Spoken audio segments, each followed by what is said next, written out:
The sound system is always cursed. Yani. Bismillahirrahmanirrahim. That we should not ask questions because we cannot understand the reason. It's not the same. It's not the same. I know you're going to ask that question. One is when it is doubt, you doubt. And your go-to when you don't understand something is always to question. And to question meaning this cannot be right. Not to question to say, this is interesting. I wonder what else is going to say. I wonder what else is going to show. But, why is doing like that? This is not right. This is how people usually question. It is that kind of questioning. Do you understand?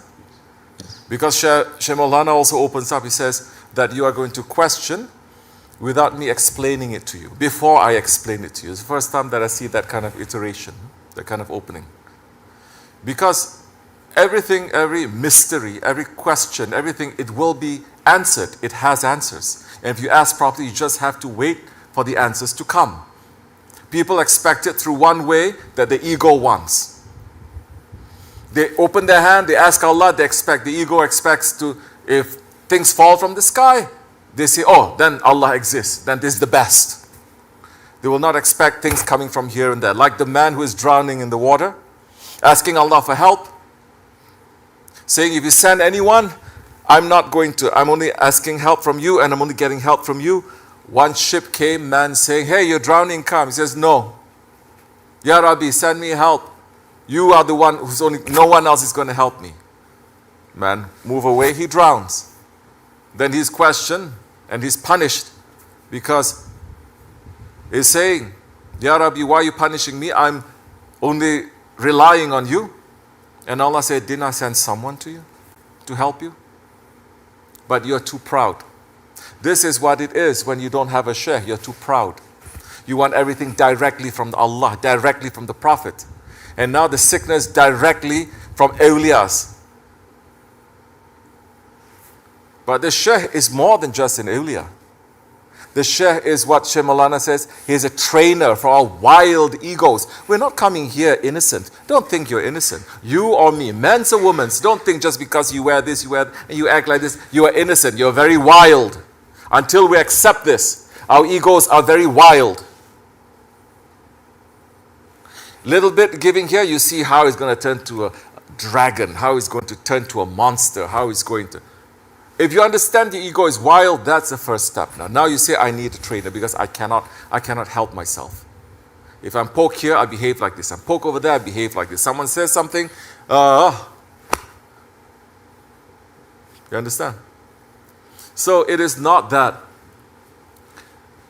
to find answers. It is not to say, Shaykh Maulana is not saying you cannot ask questions in order to find answers. But he's saying those who are doubt and their way of finding answers is always to doubt and always to question and not to wait for the answer to reveal, not to think, not to observe, not to experience. Okay? So this is the difference now.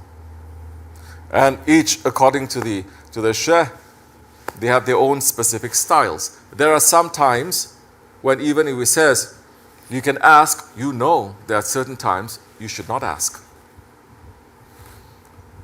And this is something that a lot of Americans don't understand because they treat everyone the same. Every day is the same. Teacher, parent, young, old, everything is the same. Every time is the same. So they don't know, okay, now we shouldn't ask because now it's not. Later is better. They don't know how to read people. They don't care. This person is angry. I don't care. I'm just going to say what I want to say. This person is sad. I don't care. This person is hurt. I don't care. I'm just going to say, hey, you look funny. Hey, you look that. I just say whatever I want to say. It's specifically very selfish American. You don't read and you say, maybe later, not now. It's the same thing with, even with ibadat. There are certain times it is haram for us to make ibadat. There are certain places it is haram for us to make ibadat. So this is the subtlety, this is the twists and the turns of the path. These are the subtleties of the path. Okay? So if you understand the subtlety, our kids understand that more because they grow up having to deal with so many difficulties, so many differences, a lot of age groups, nationalities, mood swings, this, that, and they know how to navigate now. Okay, this group of people like this one, they know, because like in the old days, if you come from a big family, you grow up understanding more about how people work, politics. But you are only one child, you're the only child, you expect the way your parents treat you as the most important thing, you expect the whole world to treat you like that. And you expect to behave as if you're the only one living in this world. So, if we understand that we're coming here because our egos are wild, and we want to be trained, then we can gain a lot. But if you're coming here thinking you're already holy, and you're already so smart, and you are, but in actuality you're very stubborn, and you're very sneaky, and first thing to just give nothing, no, I'm the worst one. But if you're treated like a worst one, you're going to rise up like a dragon to protect your right, to see how this person can say. But you say, I'm a worst, I'm nothing, then let me treat you like nothing. Nobody can. Those who say I'm nothing, wait till someone treats them like they're nothing. And look how they're going to respond.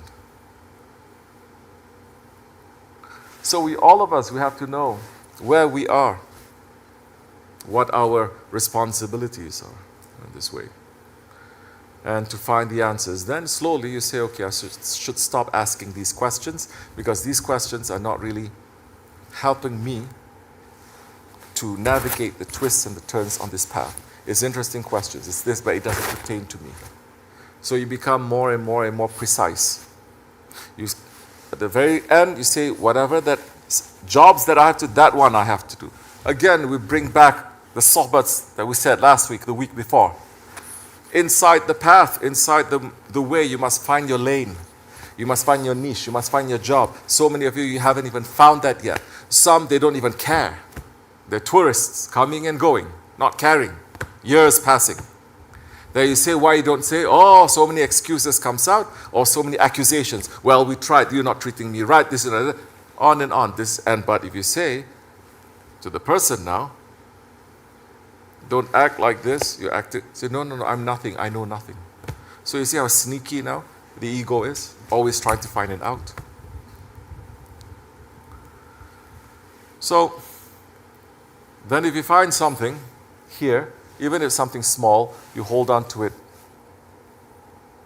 with your dear life, with value, you hold on to it. Even if it's you're saying nobody else is doing that, I'm going to do this. I'm going to sit down and talk to this person. I'm going to do this. I'm going to sweep. Something you're going to find for service.